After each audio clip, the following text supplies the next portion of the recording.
नमस्कार. चंद्र राशीप्रमाणे वृषभ राशींच्या व्यक्तींना जानेवारी 2026 या महिन्यासाठी मी आता मार्गदर्शन करणार आहे. वृषभ राशींच्या व्यक्तींना या महिन्यामध्ये काही आपल्यावर निर्बंध लादून घ्यायला हवेत. नोकरी करणारे जे लोक आहेत त्यांनी खूप मोठी रिस्क घेऊ नये या महिन्यामध्ये. म्हणजे अनावश्यक दांड्या मारणे, इन्फॉर्मेशन न देता गैरहजर राहणे, अशा गोष्टी त्यांच्या अंगलट येईल असं दिसून येत आहे. त्यामुळे नोकरी करणाऱ्या व्यक्तींनी खूप सावधानता बाळगावी, अट्टहास करू नयेत आणि त्याचप्रमाणे बेकायदेशीर कोणत्याही व्यवहारात पडू नये. म्हणजे ज्यांच्या नोकरीत तसेच काही ऑपॉर्च्युनिटीज असतील त्यांनी सावधगिरी बाळगावी, बेसावध राहू नये आणि अशा अनैतिक काही गोष्टी करू नयेत की जेणेकरून ते संकटात येतील. नोकरीत असलेल्या व्यक्तींनी ही गोष्ट विशेष लक्षात ठेवायची. जे लोक स्वतःचा उद्योगधंदा करतात किंवा स्वतःचा काही व्यापार करतात त्यांनी सुद्धा दुसऱ्यावर पूर्णपणे एकाच भेटीमध्ये विश्वास ठेवू नये. काही वेळेला काही रेफरन्स असा दिला जातो की त्या रेफरन्समुळे आपण एखाद्या धोक्यात पडतो, पण जोपर्यंत तुमची खात्री होत नाही तोपर्यंत असा कोणताही व्यवहार करू नका.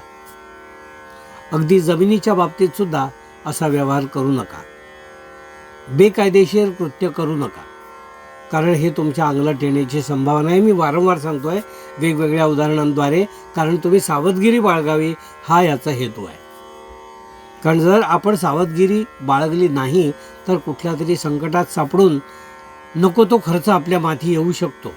म्हणून ही गोष्ट आपण निश्चितपणे अंमलात आणा. व्यापार उद्योग करणारे असे जे लोक आहेत त्यांना उद्योगामध्ये किंवा व्यापारामध्ये मध्येच काहीतरी कारणाने ब्रेक मिळेल असं दिसून येत आहे. म्हणजे काम सुरू केलं, काहीतरी असं कायदेशीर काम निघालं किंवा सरकारी काम निघालं की जेणेकरून ते काम थांबलं आणि त्यामध्ये काही गॅप पडली असं होऊ शकतं. पण ते जे काही आहे त्यासाठी आपल्याला योग्य कागदपत्र सादर करणं आणि मग ते काम सुरू करणं हेच योग्य राहील. उगाचच काहीतरी मधलं माध्यम निवडून काहीतरी वेगळे व्यवहार करून ते पुढे नेण्याचा प्रयत्न करू नका, ते आपल्या अंगलट येईल.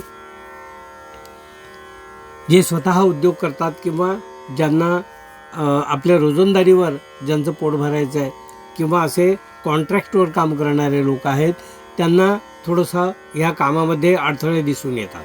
म्हणजे कॉन्ट्रॅक्ट ब्रेक होणे 5-6 दिवसाकरता असे काही अनुभव दिसून येतात या कुंडलीप्रमाणे. तर त्याबद्दल आपण योग्य ते काळजी घ्यावी आणि आपल्याकडे योग्यसा आर्थिक साठा करून ठेवावा की जेणेकरून अशी गॅप पडली तरी तुम्हाला त्याचे काही झळ पोचणार नाही. वृषभ राशींच्या व्यक्तींना मी असं सांगू इच्छितो की या महिन्यामध्ये साधारण लग्न ठरवणारी जी तरुण मंडळी आहेत त्यांनी एकमेकांना भेटून सगळ्या गोष्टी फायनल कराव्यात, कारण त्यासाठी योग्य कालावधी आहे. म्हणजे एकमेकांना फेसबुक किंवा अशा ठिकाणी तुम्ही भेटलेले असाल तर प्रत्यक्षात भेटून काही गोष्टींची निश्चिती करणे आणि आपल्या घरातील ज्येष्ठ मंडळींना सांगून या गोष्टी फायनल करणे यासाठी हा काळ अनुकूल आहे. तर त्यासाठी वृषभ राशींच्या व्यक्तींनी थोडा पुढाकार घ्यावा आणि आपली कामं लवकरात लवकर यामधून बाहेर पडावी. वृषभ राशींच्या व्यक्तींना मी असं सांगेन की ज्येष्ठांची अनुकूलता, आपल्या घरात ज्येष्ठ मंडळींची अनुकूलता आपल्याला या महिन्यात दिसून येते. कारण काही वेळेला असे काही निर्णय घ्यावे लागतात की त्यांना विश्वासात घ्यावं लागतं, त्यांच्या कानावर काही गोष्टी घालाव्या लागतात आणि त्यांची आपल्याला अनुकूलता अपेक्षित असते. तर त्यासाठी हा महिना योग्य आहे आणि तो विश्वास तुम्ही जो कमावलेला आहे तो कमावलेला विश्वास जो आहे तो आता आचरणात आणून त्याचा फायदा करून घ्या, एवढंच मी या महिन्यात तुम्हाला सांगेन. वृषभ राशींच्या व्यक्तीने आम्ही असंही सांगेन की घरात आणायच्या काही वस्तू, महागड्या वस्तू किंवा नवीन खरेदी करायच्या वस्तू ज्या आहेत त्या थोड्याशा तुम्हाला लांबणीवर टाकाव्या लागतील. कारण त्यासाठी जशी परिस्थिती अनुकूल हवी तशी झाली नाही आहे, म्हणजे घरात काही काम काढलं आहे ते वेळेवर आटोपलं नाही आहे, त्यामुळे तुमची खरेदी ती लांबलेली आहे. तर उगाच त्याचा त्रागा करून अकांड तांडव करून स्वतःला त्रास करून घेऊ नका.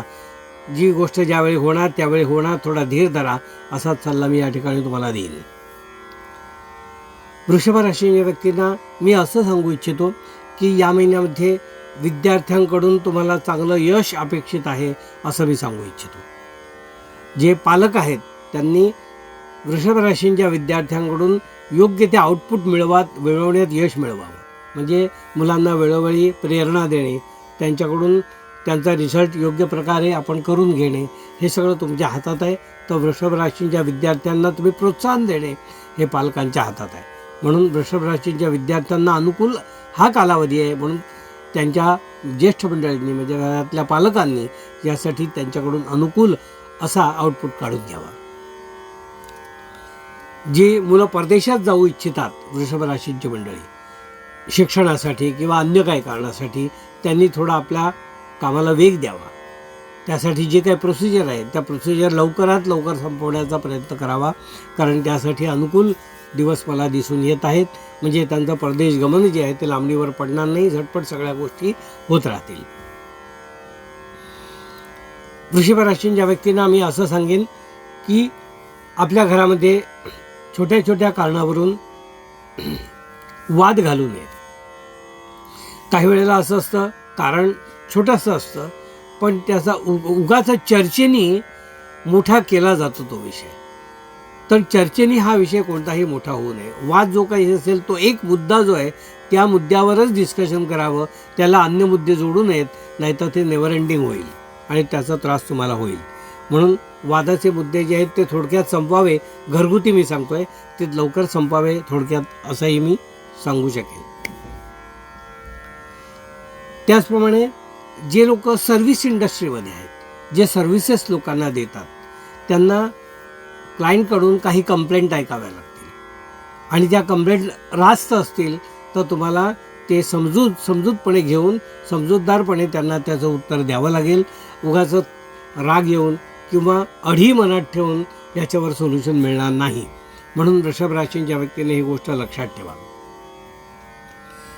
मित्रमंडळी, आपले भावंड असे जे काही लोक आहेत त्यांच्याकडून आपल्याला योग्यसा प्रतिसाद चांगला मिळेल, मित्रांकडून चांगली वर्तणूक मिळेल असंही यामध्ये दिसून येत आहे.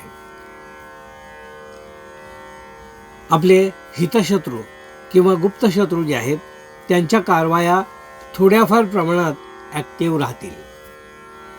म्हणून वृषभ राशीच्या व्यक्तींनी या महिन्यामध्ये रोज संध्याकाळी मारुती स्तोत्र म्हणावं असा सल्ला मी या ठिकाणी तुम्हाला देईन. वृषभ राशीच्या व्यक्तींनी रोज संध्याकाळी मारुती स्तोत्र जे आहे ते म्हणावं आणि या सल्ल्यामुळे आणि हे केल्यामुळे त्यांचे गुप्तशत्रू आणि हितशत्रू जे आहेत ते थोडेसे कमी होतील. म्हणजे त्यांचा त्रास थोडा कमी होईल असं त्यांनी करावं उपाय. वृषभ राशीच्या व्यक्तींना मी असं सांगतोय की त्यांचं उत्पन्न जे आहे ते या महिन्यामध्ये अतिशय चांगलं आहे. मिळालेलं उत्पन्न साठवून ठेवणे किंवा त्याचा योग्य विनियोग करणे या गोष्टी ज्या आहेत त्या आपल्याला डोक्याने आणि सल्ल्याने कराव्या लागतात. तर तो सल्ला योग्य तो तुम्ही घ्यावा आणि त्याप्रमाणे सगळ्या गोष्टी आपल्याकडे नीट प्लॅनिंग करून त्या ठेवाव्यात असंच मी या ठिकाणी तुम्हाला सांगेन.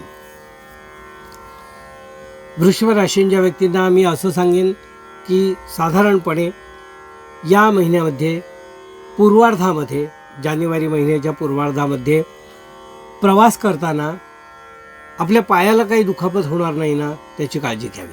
प्रवास करताना मी असं का म्हणतो आहे तर जेव्हा आपण प्रवासात गाडी पकडतो किंवा गाडीतून उतरतो, बस पकडतो किंवा बसमधून उतरतो, अशा वेळी काहीतरी पायाला लचकणे वगैरे असं होऊ शकतं.